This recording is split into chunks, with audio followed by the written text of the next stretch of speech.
Should radio people be influencers on the side? Are there any successful influencers slash radio people out there? The answer is yes. Annaliese Lemieux-Kaplan is a successful blogger slash Instagram influencer and also a morning radio host on Z95.1 in Charlottesville, Virginia. So obviously she's the perfect person to ask about this. And some of the things that I wanted to know was how much time in the day does it take up? Does it actually supplement your income that much? How do we get started? And what are some mistakes that we can avoid? And you're going to get all that and more this week on How to Radio.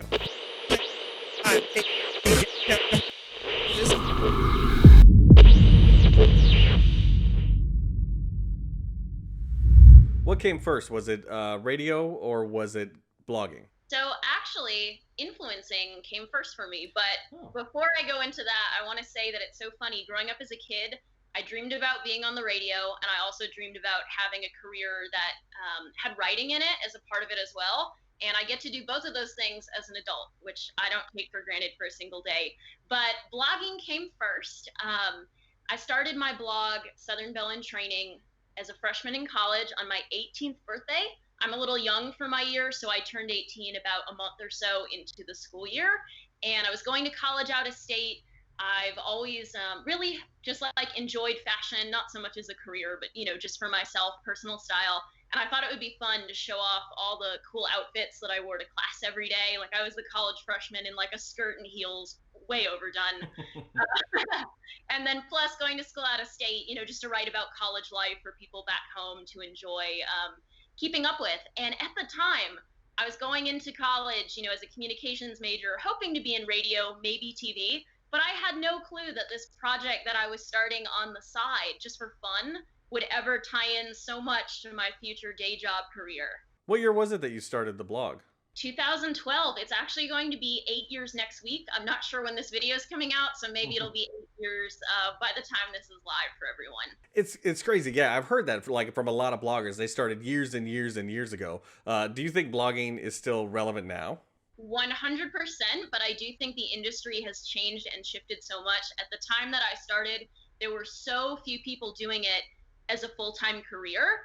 And nowadays, that's becoming more common. I can't tell you how often I get asked from people both in and out of radio, like when I'm going to quit radio and just be an influencer full-time. And I'm always so taken aback by that. I'm like, that's never been the goal. Like this is, I'm very grateful to monetize it and happy to share all that with you today. But radio is my passion. It's what I went to school for, and it's just nice to have this as a side hustle. What's the relationship between like your radio life and your influencer life? Do they merge? I've been working full time in radio for 3.5 years, so I'm still definitely very new in this world, and definitely at my first job, and I think for a while into my second job, which is what I do now.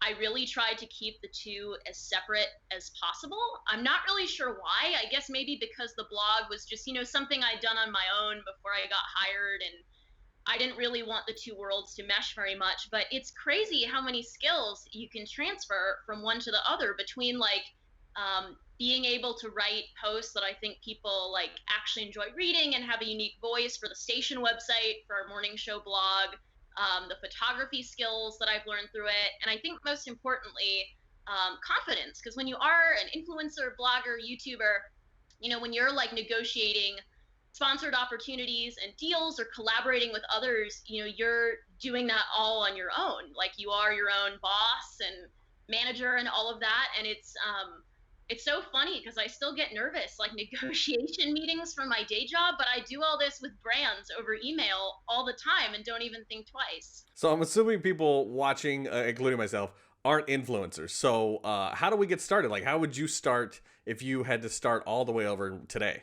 I would honestly choose to start the same way that I did as a college freshman, which was putting my focus into what I could own, which is my website, my blog, not into social media platforms that I don't own. Okay. It's just so important. Remember in 2019, Instagram kept having outages. It was getting to be a weekly thing where the website would go down. Now with TikTok, there's all this uncertainty with that. Social media is great. It's such a wonderful tool for influencers, for radio folks, for anyone with any interest, but you don't own that. Focus on the content that you own. That's yours. So basically, like using social media to funnel everyone to your website and things that you own and stuff like that. Okay, yeah, that makes sense. How much time do you think it takes, like in your day, on an average week? The great thing about doing that, you are working for yourself, so I get to set my own schedule with that, which is helpful. Especially, I do morning radio. I don't know if I mentioned that. So when you get up, before the sun makes everything a little more complicated. I would say in an average week, I spend about 20 to 30 hours working on my blog or social media content, but it's not always like, okay, I got home from the radio station. Now for 3 hours, I'm going to sit here and do this. And then that. It's more, I always try to knock out most of the work, especially admin work, like emails, back end stuff for the website earlier in the week.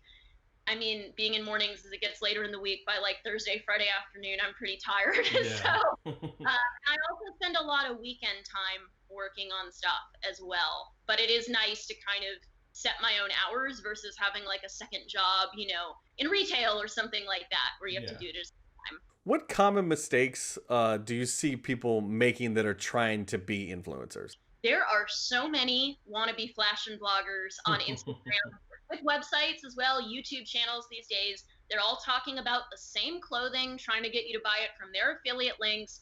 It gets so repetitive.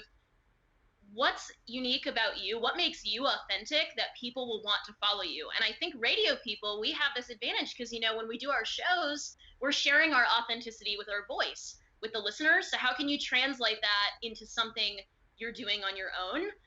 For me, I love to talk about these days way more than just style on my blog. I've gotten really into travel writing in the past few years and started working with tourism boards, which I could do a whole episode of this just talking about that. I also, my Christian faith is a really big part of my life, so I'm very open about that on my blog, which is also cool because, working for a mainstream radio company, it's not really the place to talk about faith. And I know that. Yeah. So the blog gives me a unique outlet. And just like different things, like I love to cook in my free time. That's authentic to me. So I talk about that. It's like, how much, of yourself can you share? I think you'll be more successful. I think everyone kind of wants to be an influencer and wants to get started, but what are some things that people usually face that makes them give up early? Consistency is first and foremost. It is a lot of work if you're going to make money with it like I do and treat it as a business. I mean, any type of business, whether it is your full-time day job or trying to start something from the ground up, you need to put in the time. You can't give up easily. To build a following, they have to know what to expect from you. And I see so many people that, want to try being an influencer, even friends of mine, they do the Instagram thing for a few months and then it all becomes too much. And that's fine. Some things that start as a hobby, you find you really don't enjoy. Like I took music lessons as a kid and I don't play the guitar today. So, that's one example, but definitely consistency. Like if you're going to take something from a hobby to that next level of side hustle, you have to treat it as importantly as your day job. Your number one priority is always your day job. Let me stress that first and foremost. But this needs to become number two. All right, let's say I don't have photography skills or writing skills. Like, how do you acquire these skills? I think that's part of the thing with being an influencer these days is there's so many channels and avenues you can go off on. Like if, let's say photography, if it's really not your thing and maybe you're not in a place to budget for pictures frequently with a professional photographer, could you, focus more on starting a podcast? Because there's a ton of podcast hosts these days that are influencers in their own right. Maybe doing more like YouTube, like the editing, or even there's some really successful blogs where imagery is not a big part of it and they use all stock photos, but their writing is good enough. So it's like, where are your skills that you enjoy and you can, it doesn't feel like work is what I'm trying to say. How long did it take for you to start actually like making an income? By the time I was making monthly income from it, it was, I would say, around the time I graduated college, about 4 years in. And that's also when I started working with a professional photographer for the first time for images. In the past, I do have a pretty nice DSLR camera, which my parents got after I started. They really believed in the blog, so I give them a lot of credit. And I would just have like my college roommates, snap my photos on campus. But I was like, okay, I'm starting to make monthly income that can pay for the blog's expenses and Instagram expenses. So I started working with a photographer. Obviously, I don't need like an exact number, but what percentage would you say influencing makes up of your total income? So you're asking the wrong girl on the spot because math is not my forte. And I blog, just a guess, and again, my math could be way off. I would say about 20% of my, is it gross income, like all of your income? Sure, I think so. Yeah. I know we're the wrong people to Yeah. talk about that. Say 15 to 20%, and I'm just going off my head without, of course, checking the numbers. Other than obviously financially, what other way do you think being an influencer could help radio people? I think it's such a big thing for your confidence, and I can't stress that enough. I know that's, you're probably expecting more of like an income driven answer, but think about it. Like, we're in such an uncertain time with radio where layoffs are happening to everyone. I feel very fortunate, like knock on wood, that I have never been in that position. But I mean, there's the saying, like, you've never worked in radio until like you've lost your job.